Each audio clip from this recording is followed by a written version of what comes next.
Ce sont des fillettes de cet âge qui vont être initiées dans la savane sacrée des femmes, sorte de clairière en bordure d'une forêt dont l'approche est interdite aux hommes. Là, on opère les filles, excision douloureuse mais partielle chez les gourous. Elles visent à forger le visage, c'est l'expression gourou, c'est-à-dire la féminité de la fille initiée à la danse kné. Sur la savane sacrée des femmes, les jeunes filles reçoivent une initiation à des jeux érotiques où le plaisir est encouragé. Là est la limite de la savane sacrée des femmes, un trajet qu'aucun homme ne fait. Les filles excisées font une retraite d'environ 3 semaines. Au sein du kné, elles apprennent à maîtriser leur vie sexuelle.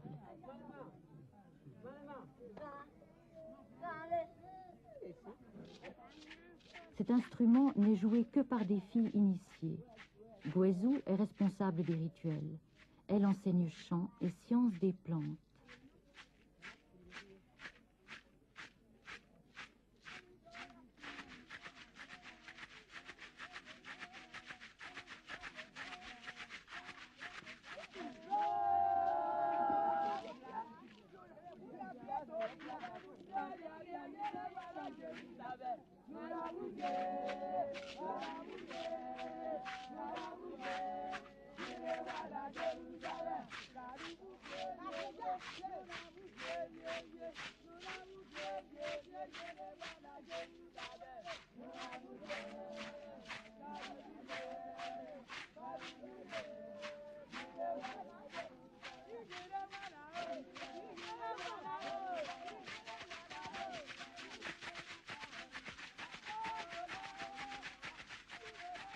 Zewabou, la vieille, est présidente honoraire de la société du kné. Elle converse avec les esprits des ancêtres féminins.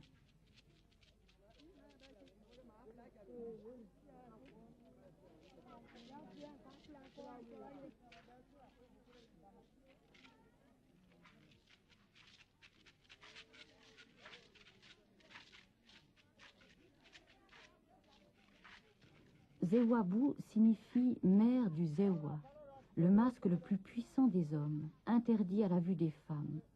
Ce nom marque donc l'importance de cette vieille. Elle se dirige avec les autres femmes vers la place publique où le masque kné va sortir. Les tambourinaires accompagnent la danseuse uniquement lors de cérémonies publiques comme celle-ci. Ils n'ont le droit ni de la toucher, ni de frôler un objet sacré ou même une calebasse.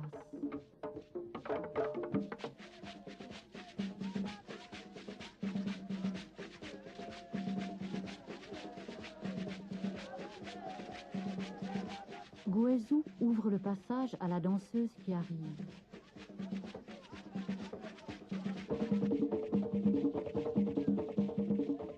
Le masque est toujours accompagné d'une suivante qui porte une queue de bœuf, symbole de richesse. Toute la force vitale des ancêtres féminins est concentrée dans cette chose cachée. Elle apparaît parfois en public, emmaillotée dans de gros pagnes blancs. C'est le masque kné du même nom que la danse. Kné se montre au village pour les enterrements ou les funérailles de ses membres, pour régler des conflits importants en cas de guerre ou de troubles et pour faire venir la pluie.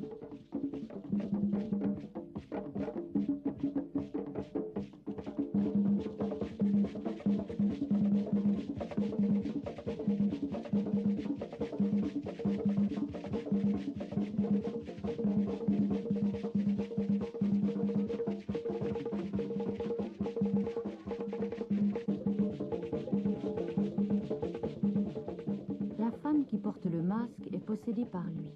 Ses pas de danse lui obéissent. Si le masque la fait trop souffrir, Guézou et la vieille Zewabou peuvent en contenir la force. Elles guident constamment la danseuse et communiquent avec leurs esprits par l'intermédiaire du masque ou du bâton encollé de plumes que tient Guézou.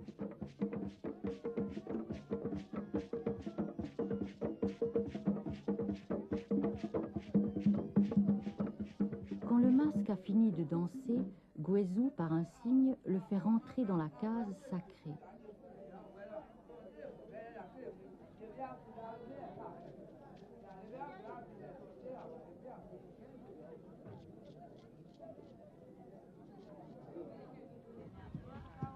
Ce sont des hommes qui réparent les calebasses, mais ils ont absorbé des médicaments qui les transforment symboliquement en femmes. Ils sont isolés des garçons.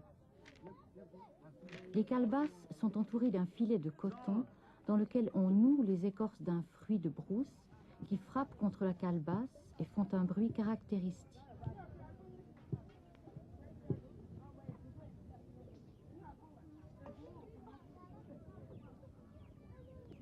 Le travail fini, les hommes pourront sortir de ce cercle de cendres. Après avoir pris d'autres médicaments, ils seront rendus au monde des hommes. Les calebasses doivent être réparées pour une prochaine cérémonie, les funérailles de Viélé, morte il y a 17 ans. Viélé est la mère de Fouabi, chercheur en sciences naturelles et député à l'Assemblée nationale de Côte d'Ivoire. J'ai décidé de faire les funérailles de ma mère Viélé parce que c'est ma mère. Ensuite, parce que la tradition veut qu'on fasse cela. Viélé étant une femme, c'est Tanla, sa fille, la sœur de Fouabi, qui organisera ses funérailles avec toutes les femmes de Kné dont elle fait partie. Cette cérémonie est importante. Elle a rarement lieu en l'honneur d'une femme. Au pays Gouro, la mort est considérée comme un déplacement d'un village des vivants au village des morts.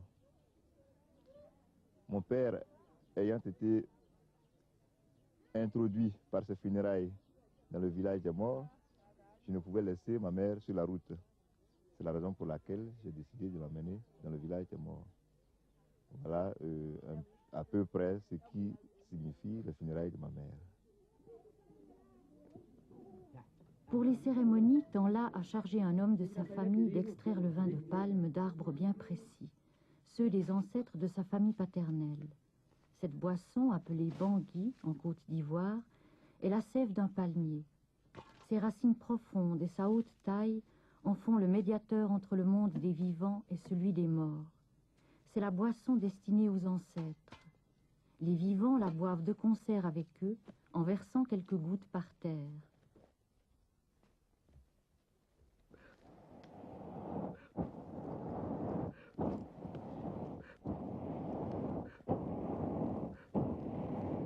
Dieudonné a creusé dans le palmier abattu un trou qu'il chauffe en soufflant pour activer la montée de la sève. Ce soir, il prend le bangui qui a coulé pendant la journée et il laisse un autre bidon qu'il viendra récolter le matin suivant.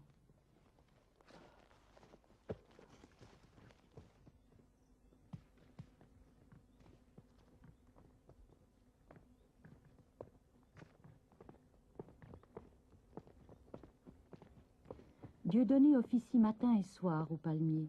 Il a été purifié. Il n'a droit ni de parler, ni de répondre à des hommes, jusqu'à ce qu'il ait remis le bangui de cérémonie à Tanla.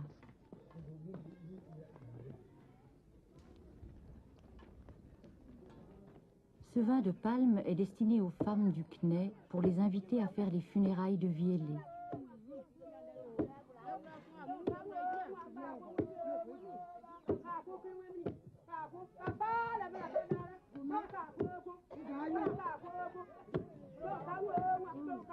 Par cet appel officiel, Tanla va confier à Guézou et aux femmes de son quartier les rites des funérailles de sa mère.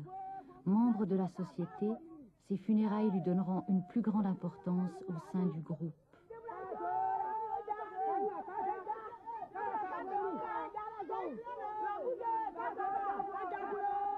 Elle appelle joyeusement toutes ses amies. Venez, venez, allons boire le vin de palme de Kné.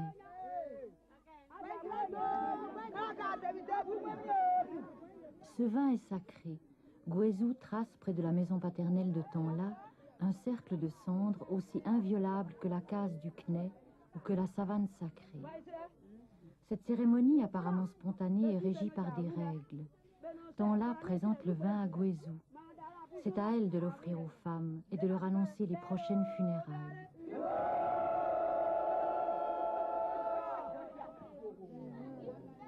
Guézou répond qu'elle accepte par l'intermédiaire de Libonan, la suivante du masque. Toute communication passe par un messager.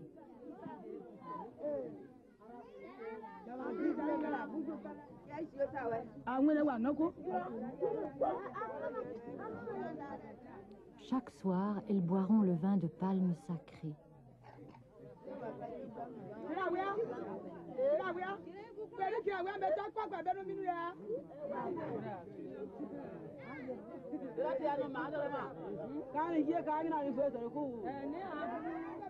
Les hommes et les enfants assistent en spectateurs, mais ils ne peuvent ni entrer dans l'enclos symbolique, ni boire la boisson des ancêtres.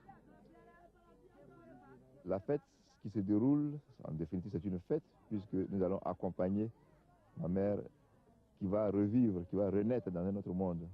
La fête va se dérouler pendant 3 jours. Il faut distinguer l'enterrement, cérémonie de deuil, des grandes funérailles qui sont célébrées dans la joie. Les villageois vont refaire une partie des rituels du deuil accomplis à l'enterrement de Viélé 17 ans auparavant. Ils l'amèneront ainsi au rang d'ancêtres respectés à qui on offrira des sacrifices.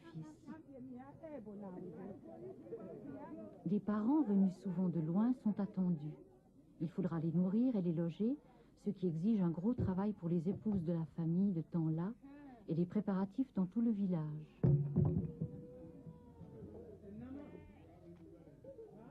Viélé n'est pas de ce village.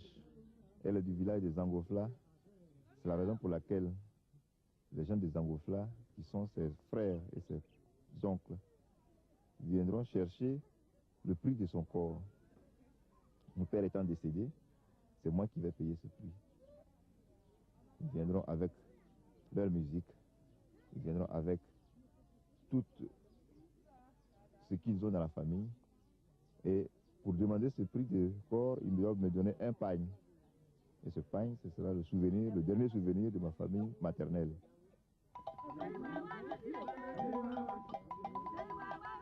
Les gens de Zanhuofla sont les parents maternels de Tanla et de Fouabi. Les femmes apportent avec elles des bagages pour plusieurs jours. Elles ont aussi des bâtons qui symbolisent le masque masculin de leur famille. Les femmes ont le droit de danser avec le masque Zewa, présent sous cette forme de bâton.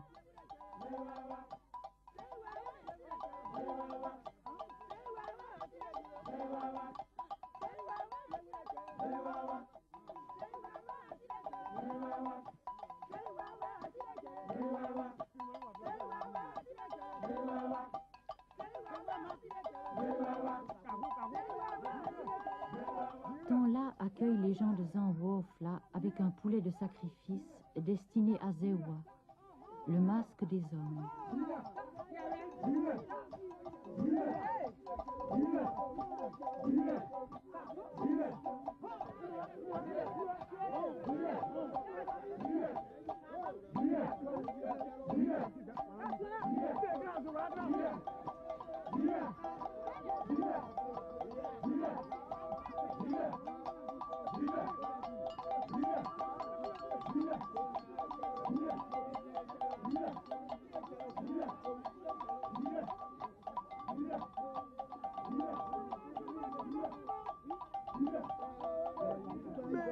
Le propriétaire du masque Zewa accepte le poulet de Tanla qui sera sacrifié dans le bois sacré.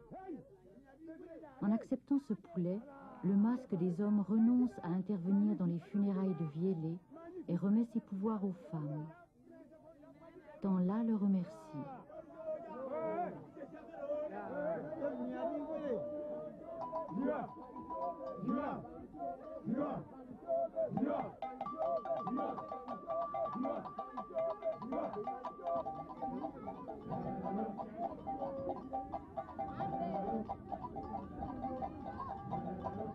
Le double invisible de Viélé participe ainsi une dernière fois à une danse rythmée par les bâtons de sa famille, avant de devenir une ancêtre dans le monde des femmes.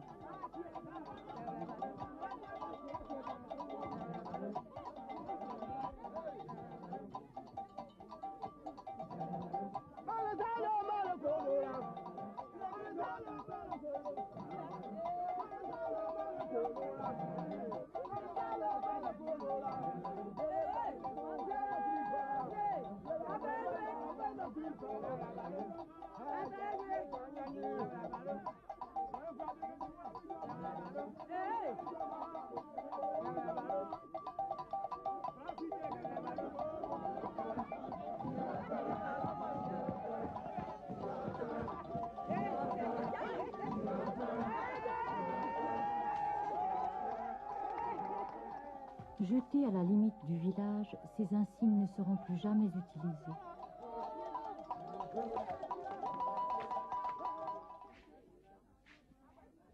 Guézou et ses compagnes se regroupent vers leur case sacrée.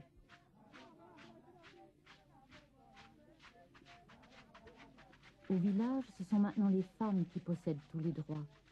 Si un événement imprévisible survenait, les hommes devraient les consulter. Elles ont seules pouvoir de décision.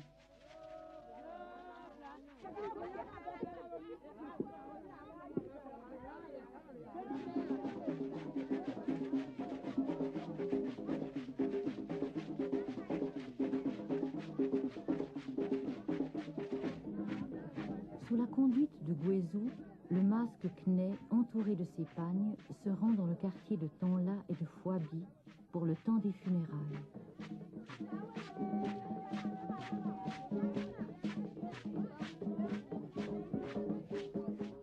Les femmes chantent les louanges du masque. Kné, on le danse doucement, on le danse doucement.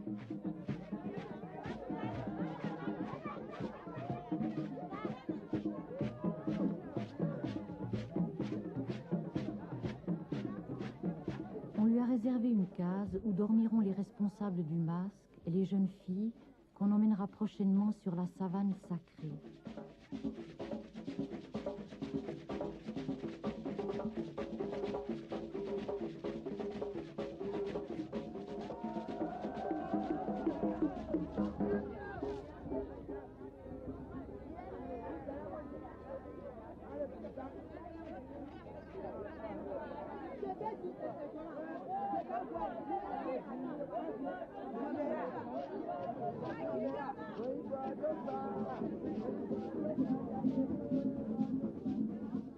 Ce paquet contient-il une chose, un masque ou rien?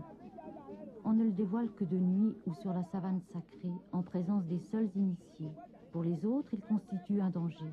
C'est ce paquet qui porte le nom de masque Kné.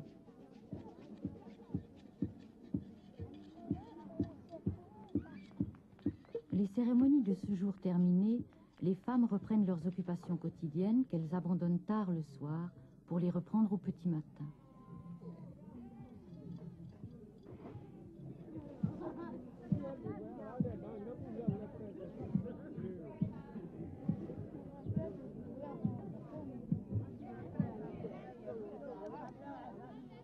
Beaucoup de femmes font du commerce et vendent chaque matin sur un petit marché les arachides, tomates, piments de leur champ, du poisson séché, des beignets ou des frites qu'elles confectionnent.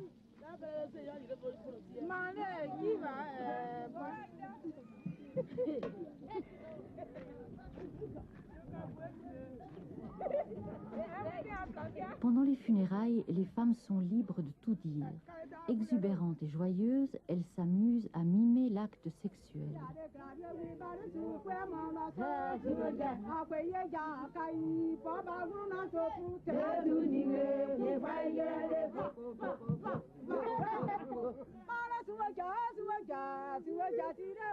Elles chantent. Pourquoi toujours des sous-entendus à propos de l'acte sexuel alors que tout le monde sait de quoi il retourne? Elles chantent aussi. Quand ils ont mal aux reins, les hommes ne peuvent pas faire l'amour, les femmes, oui.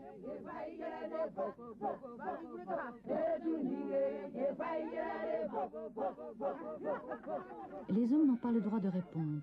Ils offrent de l'argent pour les faire taire.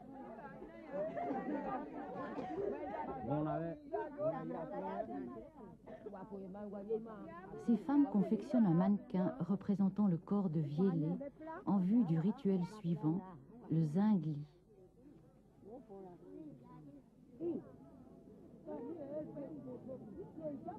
Il y a toujours un zingli ou dispute après un enterrement ou lors de funérailles d'une femme mariée.